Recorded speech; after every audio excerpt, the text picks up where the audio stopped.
दिन डेसेम के आधार पर दिसंबर महीने को दिसंबर कहा गया। वर्ष का 12वां महीना बनने पर भी इसका नाम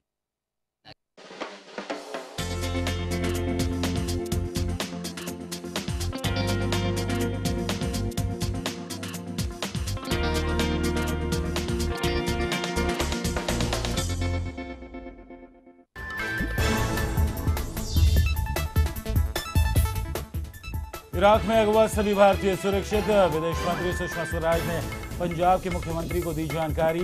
वहीं इराक ने की अपील, अमेरिका करे हवाई हमले। राज्यसभा चुनाव में नीतीश कुमार और लालू प्रसाद यादव आए साथ। पटना में मतदान के दौरान भिड़ी बीजेपी और जेडीयू महिला विधायक। 14 जेडीयू विधायकों ने की क्रॉस वोटिंग। मोदी का मिशन राज्यपाल जारी। महाराष्ट्र गवर्नर के शंकर नारायणन का दावा कि गृह सचिव ने उन्हें हफ्ते में 2 बार फोन कर कहा इस्तीफा दीजिए। एनसीपी सुप्रीमो शरद पवार की मायावती से मुलाकात की खबर का नवाब मलिक ने किया इनकार। का फिलहाल इस बात की कोई जानकारी नहीं।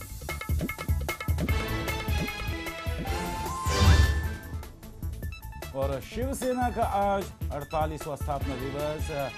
विधानसभा चुनाव पर बोले उद्धव, कहा मेरे नहीं जनता की बनेगी सरकार। कार्यकर्ताओं से किया कमर कसने का वादा। नमस्कार, मैं प्रशांत आंग्रे और आप तमाम दर्शकों का स्वागत है प्राइम टाइम में। बढ़ते खबरों के सफर में और बात करते हैं बीजेपी सरकार का हिंदी प्रेम। डीएम के नेता करुणानिधि के गले नहीं उतर रहा है। सरकार ने मंत्रियों और सरकारी अधिकारियों को सार्वजनिक बातचीत में हिंदी में बढ़ावा देने के निर्देश क्या दिए कि करुणानिधि इसके विरोध में उतर आए। दरअसल करुणानिधि का मानना है कि प्रधानमंत्री नरेंद्र मोदी अपना ध्यान हिंदी के बजाय देश के विकास पर केंद्रित करें। क्या है पूरा मामला, आइए आपको दिखाते हैं विस्तार से।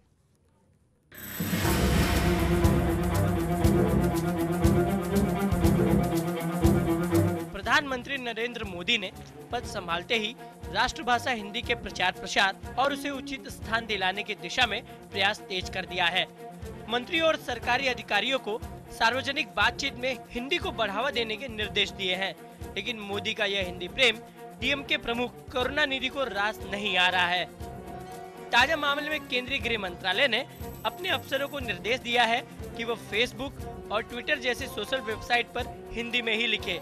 सरकार के इस फैसले का डीएम के प्रमुख करुणानिधि ने विरोध किया है। करुणानिधि ने एक बयान जारी कर कहा है कि केंद्र सरकार का यह कदम गैर हिंदी भाषी लोगों को दूसरे दर्जे के नागरिक मानने की कोशिश नजर आ रहा है। अपने बयान में करुणानिधि ने सवाल उठाया है कि भाषा की लड़ाई अभी खत्म नहीं हुई है। हिंदी विरोधी आंदोलन इतिहास के पन्नों में दर्ज है। क्या हम नेहरू के उस आश्वासन को भूल सकते हैं कि जब तक गैर हिंदी भाषी लोग चाहेंगे, अंग्रेजी ही देश की आधिकारिक भाषा होगी। करुणानिधि ने साफ तौर पर कहा है कि प्रधानमंत्री नरेंद्र मोदी को गैर हिंदी भाषी लोगों पर हिंदी थोपने की बजाय देश के आर्थिक और सामाजिक विकास पर ध्यान देना चाहिए। साथ ही कहा है कि मोदी को विकास पर फोकस करना चाहिए। यानी साफ तौर पर कहे तो करुणानिधि ने मोदी के हिंदी प्रेम पर सवाल खड़ा कर उन्हें भाषा के मुद्दे पर घेरने की कोशिश की है। इसके पहले भी साउथ में हिंदी भाषा को लेकर सवाल खड़ा हुआ था। डीएमके और तमाम पार्टियों ने इसका विरोध किया था। फिलहाल हिंदी के विरोध में दक्षिण भारत में ये विरोध की आवाज बुलंद हुई है। अब गेंद सरकार के पाले में है कि इसका हल वो कैसे निकालती है। Lemon news desk, Mumbai.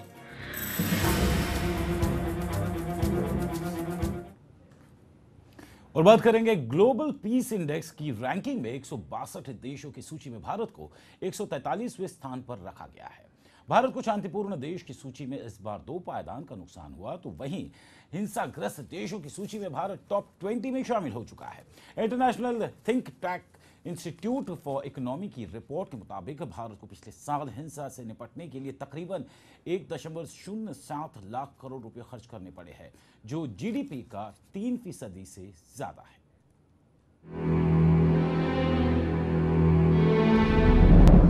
Top 20 हिंसाग्रस्त देशों में भारत शामिल। बीते साल खर्च हुए 1 लाख करोड़ रुपए। ग्लोबल पीस इंडेक्स की रिपोर्ट से हुआ खुलासा। जीडीपी का 3% से ज्यादा हुआ खर्च।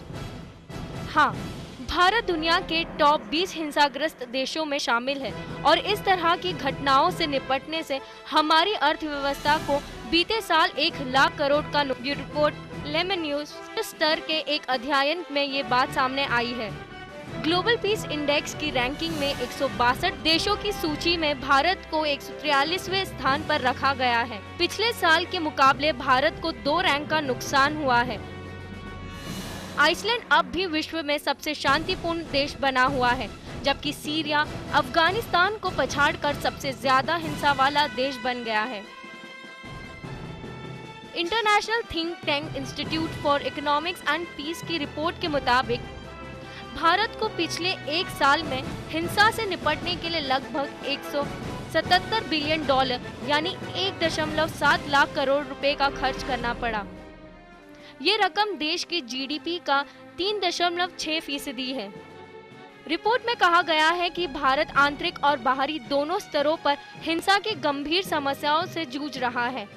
रिपोर्ट में कहा गया है कि माओवाद भारत की आंतरिक सुरक्षा और पड़ोसी देशों के साथ तनावपूर्ण संबंध उसकी बाहरी सुरक्षा के लिए खतरा है। ग्लोबल टेररिज्म इंडेक्स में भारत को 159 देशों में से 4थे नंबर पर रखा गया है। आईईपी के संस्थापक और कार्यकारी अध्यक्ष स्टीव किलेलिया के मुताबिक अगर भारत हिंसा से जुड़ी समस्याओं से निपट लेता है तो देश की विकास दर में सुधार आएगा। अगर दक्षिण एशिया की बात करें तो भूटान को यहाँ सबसे शांत देशों में पहला नंबर मिला है। इसके बाद नेपाल है। भारत सूची में 5वें नंबर पर है। पाकिस्तान और अफगानिस्तान को 5वां और 6ठा स्थान मिला है। Bureau report lemon news. और बात करेंगे इराक से जुड़ी खबर की, तो इराक से अगवा 44 भारतीयों के परिजनों के लिए राहत की खबर आई है। बताया जा रहा है कि सभी 40 भारतीय सुरक्षित है। अकाली नेता नरेश गुजराल ने दावा किया है कि केंद्रीय विदेश मंत्री सुषमा स्वराज ने पंजाब के मुख्यमंत्री प्रकाश सिंह बादल से बात कर जानकारी दी है कि सभी 40 लोग महफूज है। वहीं पंजाब के मुख्यमंत्री प्रकाश सिंह बादल ने केंद्र सरकार से कहा है कि प्रदेश सरकार इराक में फंसे पंजाबियों की वापसी का पूरा खर्च उठाने को वो तैयार है। आपको बता दें कि इराक में बढ़ते संकट का असर भारत पर भी इसका असर पड़ता नजर आ रहा है। इराक में करीब 10,000 भारतीयों के फंसे होने की खबर है। वहीं भारत के विदेश मंत्रालय के प्रवक्ता अकबरुद्दीन की अगर बात की जाए तो उन्होंने कहा कि भारत सरकार लगातार इराक सरकार के संपर्क में है और अगवा हुए भारतीयों को बचाने की कवायद तेज कर दी गई है।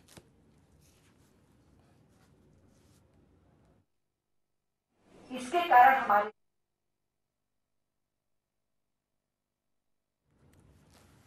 तो फिलहाल यहां पर रुकेंगे एक छोटे से ब्रेक के लिए। जल्द हाजिर होते, आप बने रहे हमारे साथ।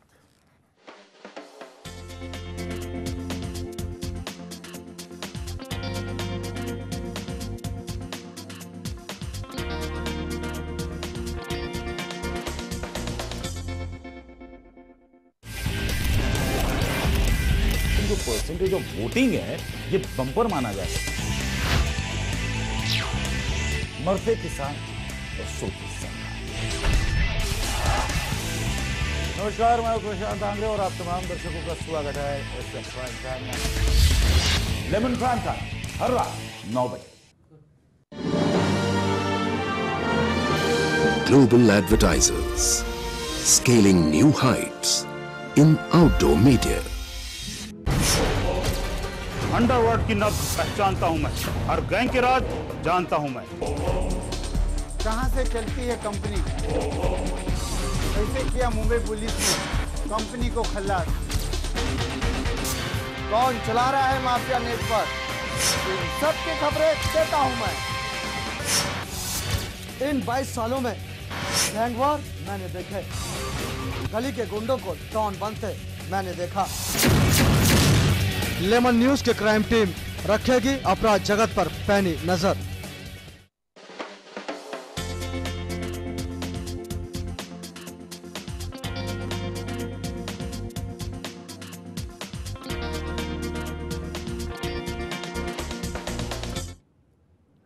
तो ब्रेक के बाद एक बार फिर आप तमाम दर्शकों का स्वागत है। बढ़ते खबरों की तरफ और बात करते हैं बिहार की।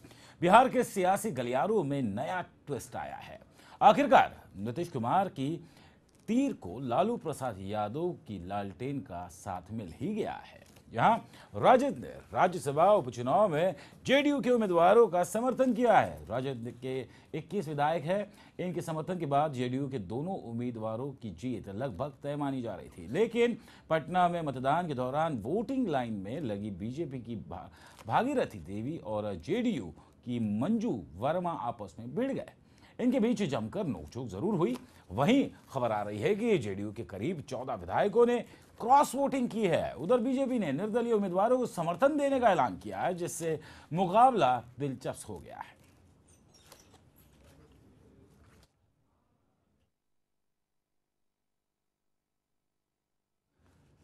एनसीपी सुप्रीमो शरद पवार ने मायावती से मुलाकात कर सकते हैं, इस बात के कयास लगाए जा रहे थे, लेकिन अब एनसीपी नेता नवाब मलिक ने इस बारे में बात की और उन्होंने कहा कि फिलहाल उन्हें इस बात की कोई जानकारी नहीं है। अगर ऐसा होता है तो इसमें कोई बुराई नहीं है। राष्ट्रवादी कांग्रेस के प्रवक्ता व विधायक नवाब मलिक हमारे साथ मौजूद हैं। सर, खबर कुछ इस तरीके के सामने आ रही है कि सुप्रीमो शरद पवार जो हैं उन्होंने मायावती से जाके मुलाकात की है। क्या आप कहेंगे इस पर? बदलती राजनीतिक परिस्थिति में राष्ट्रीय राजनीति में किस तरह से विरोधी दल के नाते लोग इकट्ठा होकर काम करें, निश्चित रूप से पवार साहब अलग अलग दलों के नेताओं से बातचीत कर रहे हैं। जहां तक महाराष्ट्र की राजनीति का सवाल है, राष्ट्रवादी कांग्रेस पार्टी चाहती है कि समविचारी जो दल हैं उन्हें साथ में लाया जाए, ताकि वोटों का जो बंटवारा है धर्मनिरपेक्ष वोटों का, उसे रोकने का काम किया जाए। उसको लेके हमारे तरफ से पहल निश्चित रूप से हो रही है। चर्चा का हम आरंभ करना चाहते हैं। कुछ दलों से बात शुरू हुई है, लेकिन किसी भी दल से अंतिम निर्णय नहीं हुआ है।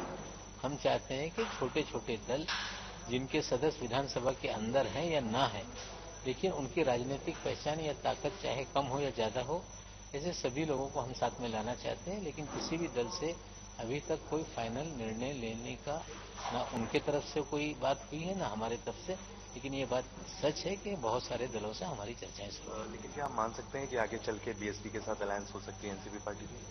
नहीं, हमारे ऑप्शन सबके लिए खुले हुए। हम चाहते हैं कि जो एक विचार के लोग हैं वो साथ में आए, ताकि वोटों का बंटवारा रुके। अगर हमारे साथ बहुत सारे दल आते हैं और कोई महाआघाड़ी का स्वरूप बनता है तो हम उसका प्रयास करेंगे। चुनाव की तैयारी को लेकर सवाल अहम इसलिए है कि एमपी आपके ज्यादा हैं, कांग्रेस के कम हैं। सीटों के बंटवारों में क्या आपकी मांग इस तरह होगी कि हमें ज्यादा विधानसभा की सीट हो कांग्रेस से? पहले भी इसकी हमने बात रखी है कि ताकत के आधार पर बंटवारा हो, दोनों कांग्रेस मिल बैठकर तय करे, जहां मजबूती से जो लड़ सकता है वो लड़े।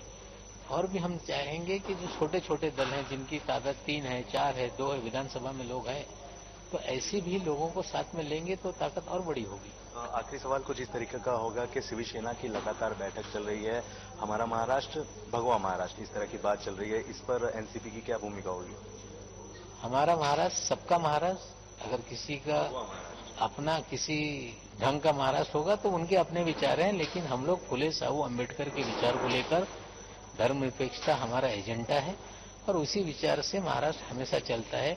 किसी अलग विचारों से महाराष्ट्र को कोई चला नहीं सकता। बहुत शुक्रिया। प्रवक्ता नवाब मलिक साहब है, साफ तौर पर ये कहना है कि इनकी पार्टी कोशिश में लगी है कि जो भी इनकी नीति को लेकर चलता है वो साथ में आकर अलायंस कर सकता है।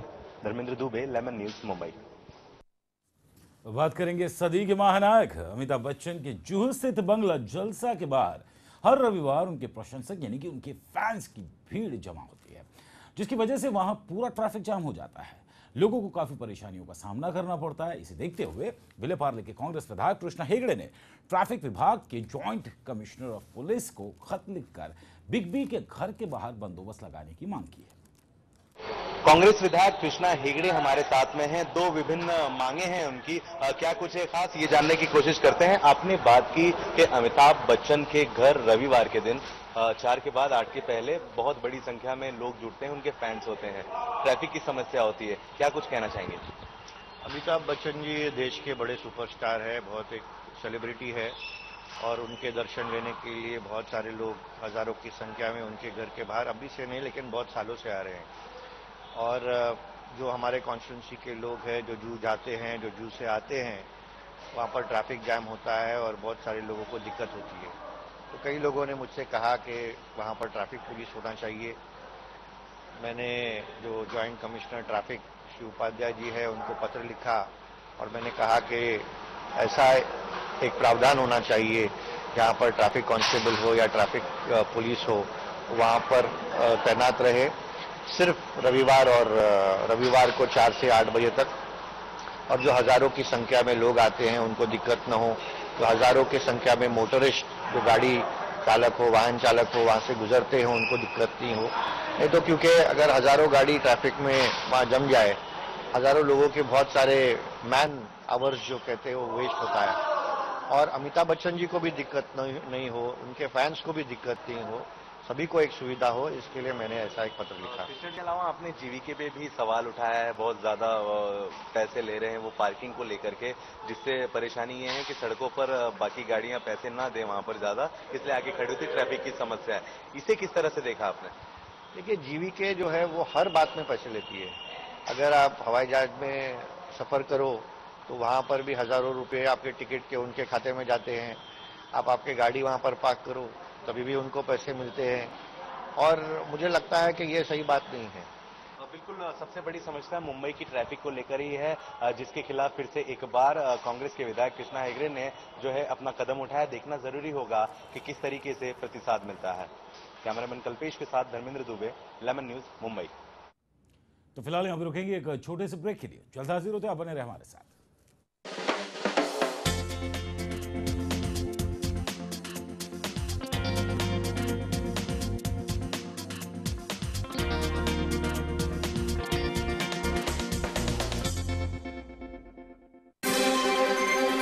इसके बाद एक बार फिर आप सभी का स्वागत है मुद्दे की बात में। सवाल भारतीयता और अमेरिकी न्यायिक प्रक्रिया का नहीं है। आपस के डिफरेंसेस की वजह से एक व्यक्ति कांग्रेस के पास चला गया और एक उसके विरोध में चला गया।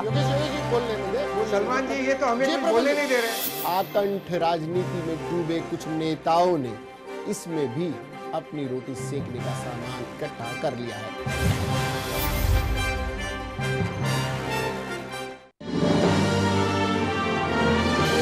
Global advertisers scaling new heights in outdoor media. Market समझना नहीं है कोई रॉकेट साइंस। लॉजिकल होते हैं इसके लोज और हाइज। जब अनलॉक होगा ये लॉजिक, तब फिर आपकी इन्वेस्टमेंट्स करेगी मैजिक। बाजार पर होगी बारीक नजर, हर इन्वेस्टर बनेगा सिकंदर जब देखेगा हमारे साथ लेमन्स स्मार्ट इन्वेस्टर।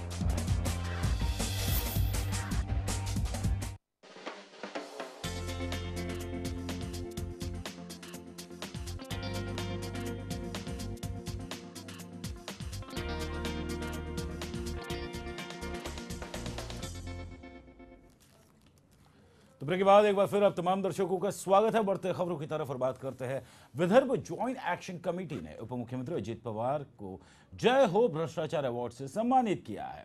इस साल अजित पवार का अवार्ड दिए जाने का कारण बताते हुए कमेटी के अध्यक्ष अहमद कदर ने कहा है कि पवार सिर से लेकर पांव तक भ्रष्टाचार में डूबे हुए हैं। साथ ही सिंचाई घोटाले की जांच कर रही चितले कमेटी पर आरोप लगाते हुए अहमद ने कहा कि चितले कमेटी अजित पवार की करतूतों पर पर्दा डाल रही है।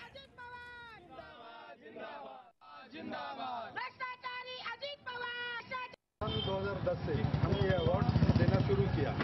जो देश में सबसे बड़ा भ्रष्टाचार करता है, सबसे बड़ा भ्रष्टाचारी होता है, तो उसको इस अवार्ड से सम्मानित करते हैं। अभी अजित दादा पवार जो लगभग हजारों करोड़ रुपए का इन्होंने भ्रष्टाचार किया, और ऐसे भ्रष्टाचार करने वाले व्यक्ति को माधव चितले जो है, जो कमीशन बैठाया था उनको सब जानकारी हासिल करने के लिए भ्रष्टाचार को लेकर, उसमें चितले जी ने उनको क्लीन चिट। और बात करेंगे नांदेड़ जिले की, जहां पर बोदड़ी सरकारी अस्पताल में मेडिकल ऑफिसर गुणवंत कामले के साथ मारपीट का मामला सामने आया है, जिसकी वजह से पूरे इलाके में मानो जैसे तनाव का माहौल हो चुका था। सुरक्षा के लिहाज से भारी संख्या में पुलिस बल की तैनाती भी की गई। बताया जा रहा है कि बोदड़ी सरकार अस्पताल में जहर पीने के बाद एक लड़की को भर्ती कराया गया था, जिसका प्राथमिक इलाज करने के बाद डॉक्टर मरीज को नांदेड़ की सरकारी अस्पताल को रेफर कर दिया था। ये बात जिला परिषद सदस्य दिनकर दहीफले के भाई को इतनी नागवार गुजरी कि उन्होंने मेडिकल ऑफिसर की जमकर पिटाई कर दी। पेशंट होता पार्वती खुपसे, जे औषध फवारणीसाठी वापरलं जातं ते प्राशन करून आले होते आणि त्यामध्ये आम्ही त्यांना प्राथमिक उपचार केल्यानंतर त्यांना पुढील उपचारासाठी नांदेड येथील श्री गुरु गोविंद सिंग हॉस्पिटलमध्ये रेफर केलं। त्याच्यानंतर सुमारे 7:30 वाजता ज्ञानेश्वर दहीफळे म्हणून व्यक्ती आला आणि त्यांनी त्या पेशेंटची ट्रीटमेंट इथं। हमारे देश के संसद में बैठने वाले हमारे सांसद कितने संवेदनहीन है, इसका एक नज़ारा देखने को मिला। सांसद महोदय गर्मी से इतने परेशान दिखे कि कार्यक्रम के मंच पर उन्होंने 4 पंखे लगवाकर पंखों के सामने बैठे। वहीं गर्मी से परेशान बच्चे मंच के नीचे तपती धूप में बैठे नजर आए। मुख्य अतिथि कुंडारिया थे, मोहन भाई कुंडारिया थे, कश्यप भाई शुक्ला आए थे, ऐसे रिजवान आए थे और गांधीनगर से आए थे वो सिंह साहब आए थे। इसलिए यहाँ सभी जगह फैन लगाए हुए हैं। बच्चों को पास और स्टेज पर भी फैन है और ठंडी पानी ठंडा पीना सबका प्रबंध किया गया है।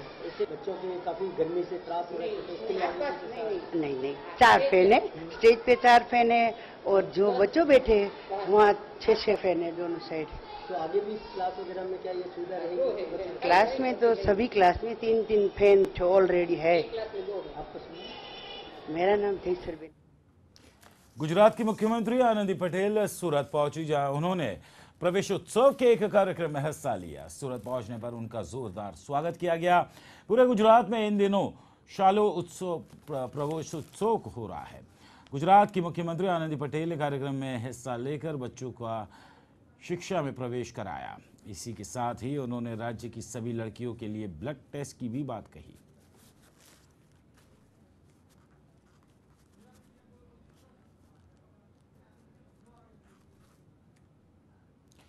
मुंबई में पुलिस भर्ती को आए युवकों की मौत का सिलसिला थमने का नाम नहीं ले रहा है। इसी के चलते पुलिस भर्ती में आए गहीनाथ लटपटे नाम के एक युवक की मौत हो गई।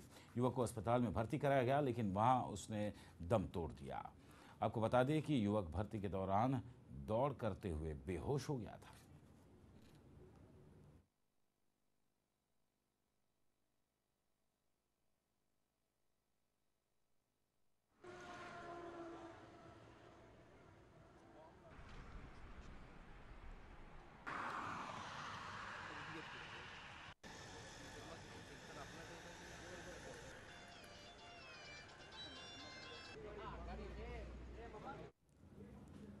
चलिए अब बात करते हैं आईफा अवार्ड से जुड़ी खबर की। तो आईफा अवार्ड सर्वसम्मानित अवार्ड है। ये देश विदेशों में किया जाता है, जहां पर इस बार के आईफा अवार्ड्स में मशहूर अभिनेत्री दीपिका पादुकोण ने अपने जलवे बिखेरे और लोगों ने इसे काफी सराहा।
तो फिलहाल इस बुलेटिन में बस इतना ही। मुझे दे अनुमति, लेकिन खबरों का सिलसिला लेमन न्यूज पे बदस्तूर जारी रहेगा।